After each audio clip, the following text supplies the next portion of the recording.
ani khademan luguraw dini lawlon ya hwana oleni ani bo sainu nisa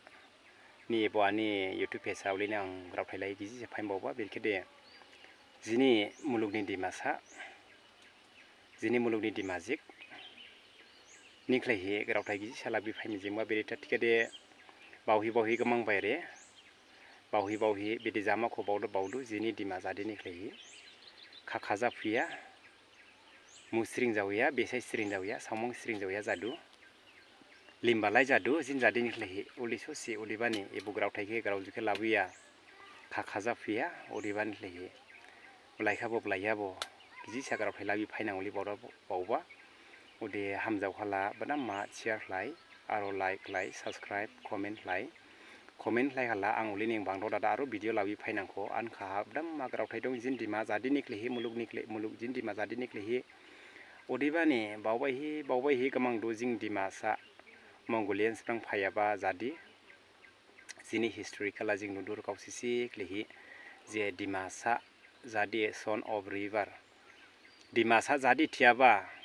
dimasa basa thiaba dimajik bisik thiaba jing bramang phaiba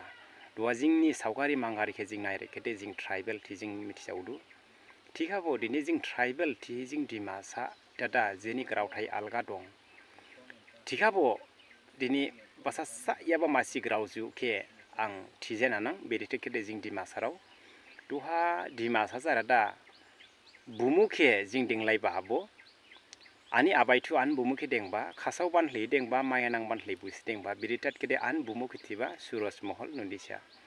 tikabo ang bawhinaikha ebo suros mohol nundisa jodi thitu tetkla ebo suros mohol nundisa ebo dimasa grawthai jangniya thi ang bawbai ladu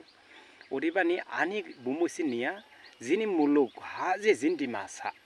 jadi dimasa basa dimasa bisikni bumuke jing bawdu jini jadini grawthai jang jing dengya dada jing dengdu hadisen grawthai jang bengali ni grawthai jang ibu masi jini phaigeniaba pasaini khlai dada phaigeniaba ni khlai future ni khlai dada jini khlai gede kle nadi an kha bawdu lose kamaba se jingke jing khmaba se uli bawda bawdu odiban khlai ani khadimani luguraw olenia dada dini bawo alangsi jini hatani jini jaga ke jini raji ke majang rima jin hatan ke jing jandau rima tiat kede jini bumu butu malaini jadi butu jarni bumu jang jarni bumu ke dengbalai malaini jadi la nadini dimasa grawthai jang dimasa grawthai ke ladada bunsin bumu khela dengyalaw tikabo jing dimasa basa dimasa bisik jarala malaini grawthai ke ladada jin bumu ke bidikli dengre na uli sosibo nadi tima uli sosi bawba thuya khajing dimasa jadi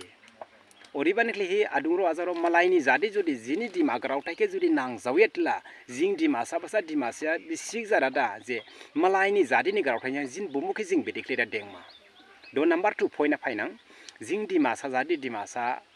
bisik dimasa basaraw dua jani dimasa ni grawthai jang jing saile yarada 10 taka 20 taka 30 taka 40 taka tidu o adung razaraw jini dimasani nadi number girina bede jindi masan boli number dong bede tekede 2G tokon tutimji bisagin thodan oli dong oribani klehi ani khadimani luguraw jini dima jadi ke jodi jing develop klaima mijing kade segang hi majang daw hi langi thangma mijing khatide jini dimasani grawthai ke jodi jing siling khatide jini dimasa jadi ni grawthai ke malain jadi boring nang adungro azara bangla ang blaibi আপনারা কোথায় যাবেন তা তীরে বাংলা গ্রাউথাইজों রাসাयनिक निंबरा थांमा ता malain jadi malain ग्राउथाइजों थिबालाय जिं दिमासाबो निंला बारा थांमा ता थि malain ग्राउथाइ जिं ग्राउथाइके malainबो स्लिंग्रि औलै थिकासे जिनि दिमा जादिनि ग्राउथाइबो गुबलुंमा ओरिबानि आं एरा किजि साथिया मिजिंदो बेटकेदे जिं उलि ससे थिफुमानि क्लेहि जिनि दिमासाके जिन दिमासा ग्राउथाइके malain जादिनि स्लिंग्रिमान क्लेहि जिना population bo jaya ringmabo grikmabo blaimabo gri olita tikabo adungro azaro ani bo scope jodi gede bawkhase basasa thawhima oribantle ang thiaba nisi bora thangma tada jing malaini jadike oli sosi thifumanle jina capacity giri olita tikabo jina hukum giri olita tikabo jodi sailei re tatkade adungro azaro malaini jadibo olaining naditima jini dimasa grotike thaisi jarada jing bangla grotai siling balai tudu tatak lidar jing bangla sling du bangla ke jing sling mam jinu olai ning jing ring ya ke bangla sling mam jing balai ning malai ni jadi bo jin dimasa grau thai ke jodi jing malai ni ska thiret ke de sailai khati de malai jadi bo jin dimasa grau thai ke ring ma adung ro jang ro ode ebo grau thai masi gidde yaba nang dau thoyaba dinana jing dimasa raula ani mama raw baba raw angtane ring daw yaro grig daw yaro blai daw yaro badam madung nai du jeni mulokha jin dimasa jadi jin dimasa gedema jigraw ni sikri pep ang biladu ang blaya ani bungmula suros nu disa tire tika bodini fra ang suros nu disa tadak laika bai laika beken ang sai nu disa jama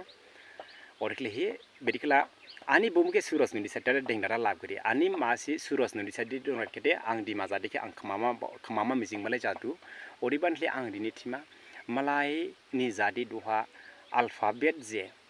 alphabet de krip zadin bo duha malai ni mulugni gibin tribal raw ni alphabet bai gudu kebo jindi mazadi ni duhabo alphabet bai guya ko jodi jindi mazadi ni jodi alphabet jodi bai guya kede di mazadi kamama thiaba graw thai oribani skang ha maithai maithaitam skang lailangkha maithai brilai maithai malai lailangbani skang ha uli khnaba mulokha jini ebo india ha biliba jadi ni graw thai kamama thiaba